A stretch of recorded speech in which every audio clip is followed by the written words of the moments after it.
दिल्ली में EV draft policy आने से कौन कौन से ऐसे ऑटो कंपनियां हैं जिनको फायदा होगा और किसे नुकसान उठाना पड़ सकता है? ईवी ड्राफ्ट पॉलिसी के बाद दिल्ली में क्या कुछ बदलने वाला है, ये प्रियंका बताएंगे हमें। Priyanka, over to you. बिल्कुल नेहा, देखिए कल भी हमने देखा ये न्यूज़ आई और आज आप सारे स्टॉक्स को देखें, थोड़ा सा तो एक्सपायरी ट्रेड का मूव है, लेकिन उसके अलावा एक रीज़न ये भी है कि जो Delhi EV policy draft policy है ये, उससे कई सारी ऑटो कंपनियों को फायदा होने की बात है। इस वजह से भी ये काउंटर्स चल रहे हैं।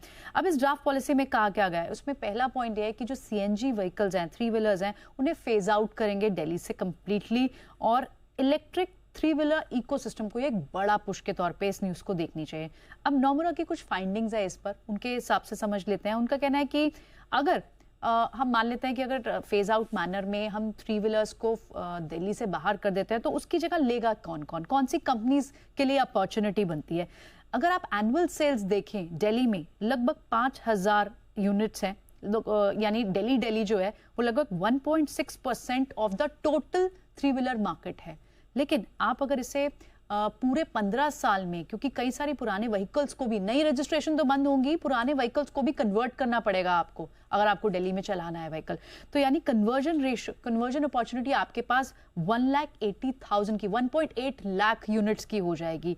अब अगर आप ईवी का शेयर देखें कि कौन सी 3 व्हीलर इंडस्ट्री में कौन सी कंपनियां बनाती हैं ये यूनिट्स, तो बजाज ऑटो के पास ईवी का एक साइजेबल शेयर है, आइस का बहुत बड़ा है। लेकिन आप एमएनएम को देखें ना, एमएनएम के पास कंपैरेटिवली ईवी का बड़ा शेयर है। तो जिसके पास कैपेसिटी होगी, कैपेबिलिटी होगी, उसी के लिए अपॉर्चुनिटी होगी। तो यहां पर एमएनएम को फायदा हो सकता है, ये अपॉर्चुनिटी जा सकती है एमएनएम के पास। अब अगर आप दूसरी कैटेगरी में देखें 2 व्हीलर्स में, वहां पर अगर आप आइस इंजन को देखें कि कितने व्हीकल्स हैं जो पेट्रोल पर, डीजल पर चलते हैं, दिल्ली में लगभग 4.5 लाख ऐसे यूनिट्स हैं, जो कि पूरे आप 2 व्हीलर मार्केट का शेयर देख लें तो दिल्ली के पास लगभग 2.5% है, बहुत छोटा सा शेयर है। अब यहाँ अपॉर्चुनिटी किसके पास होगी? जो ईवी स्पेस में कंट्रीब्यूट करता है। तो यानी अगर 2 व्हीलर किसी को नए लेने हैं और अब उसे इलेक्ट्रिक 2 व्हीलर दिल्ली में चलाने हैं और नए लेने होंगे, तो प्योर प्ले कंपनियों पे जा सकता है, यानी ओला पे। ओला के पास ईवी के व्हीकल्स हैं, एथर अभी लिस्टेड नहीं है लेकिन थोड़ा कंपोनेंट हीरो के पास है, एक बड़ा कंपोनेंट बजाज ऑटो के पास भी है ईवी का।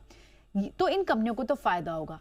हिट किसको हो सकता है? आयशर मोटर्स को, क्योंकि आयशर मोटर के पास ईवी का प्रोफाइल ही नहीं है, ईवी का पोर्टफोलियो ही नहीं है उनके पास, तो उनके लिए नुकसान है ये। सीवी साइड पे बेनिफिशियरी कौन हो सकता है? सीवी साइड पे टाटा मोटर्स जो वो लीडिंग कंपनी है सीवी बसेस को लेकर, तो उनको ये फायदा मिल सकता है। इसके अलावा ये तो हुए प्योर ऑटो कंपनियां। इसके अलावा इकोसिस्टम में, पूरे ईवी इकोसिस्टम में जो पार्ट्स बनाती है, ऑटो एंसिलरी कंपनीज है, उनको भी सीधा फायदा है। सोना BLW हो, उनो मिंडा हो, इनको फायदा है। तो ये अपॉर्चुनिटी साइज इन कंपनियों के लिए होगी जो इस स्पेस में है, ईवी इकोसिस्टम में है। ऑलराइट, ओके, कुछ आप ऐड करना चाहिए थी प्रियंका? नहीं, बस यही बताना चाह रही थी कि एमएनएम को फायदा होगा, प्योर प्ले 2 व्हीलर ओला, एथर, इनको फायदा होगा, बजाज ऑटो को कुछ हद तक फायदा हो सकता है, कुछ कैटेगरीज में टाटा मोटर्स को भी फायदा है, एमएनएम को भी फायदा है। ओके।